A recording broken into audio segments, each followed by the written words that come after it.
All right, Blake, so everybody's been seeing on the news, inflation's through the roof. We're feeling it when we go to the grocery store, when we go fill up our car with gas, but they're also scared to invest their money in the market. And so with inflation being so high, what do you suggest people to do with their money right now? Yeah, I mean, there's a lot of what they call macro environmental variables. There's a war going on, there's all these things, with supply chain shortage, which is kind of a fallout from future, past stuff with COVID. Yeah. And so there's a lot of fear because inflation's rising. At the same time, there's a lot of uneasiness in the markets, and so what happens? First thing you have to understand with inflation is opportunity costs. So inflation, what that means is your money essentially is losing value.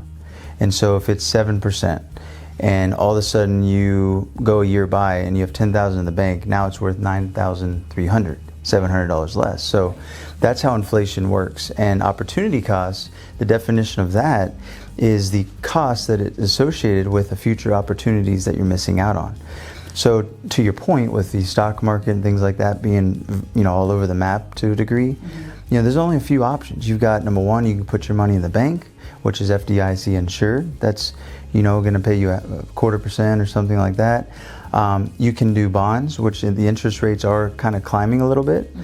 You can also do short-term annuities. Now, a lot of times people get kind of lost in the shuffle with what an annuity is, but it's more or less just a contract. Just like Social Security, just like your military lifetime payout. I would say a third would be real estate. That's always a good, the inflation hedge. Land, things of that nature, rental properties. So there's not a ton of options, but those are some really good ones. So when people say, because I know it's biased when I say it, I'm in the mortgage business, I'm in real estate, but you see out there, real estate is a good hedge against inflation. I don't want to speak to that. I want your professional opinion. Why is that? I'm going to go back to the game Monopoly.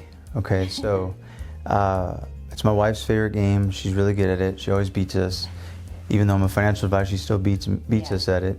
And if you think about Monopoly, what is the goal of Monopoly? To buy property with your money. If you keep your money, you're not going to win the game. Right. Now, I'm not saying to get rid of all of it and spread it out. You got to be reasonable and educated, which is generally 3 to 6 months of reserves in cash.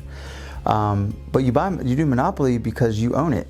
Okay, so now you have options. You have options to rent it out. You've got options for it to increase in value. And you also have options to collateralize or leverage against it. Now, what does that mean? That means that, just like in Monopoly, you've got this property, and all of a sudden maybe you want to buy something else. Well, you do what? You collateralize it by taking a mortgage. You get more money, you buy it using the equity that you already have in the home. So that's kind of one of the main reasons why real estate is an inflation hedge. It's also a non-depreciable asset. Land is non-depreciable.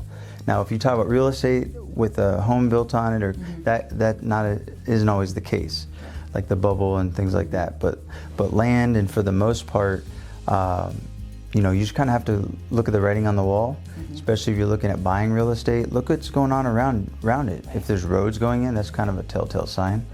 Maybe if there's a McDonald's, not paid by McDonald's or anything, Starbucks.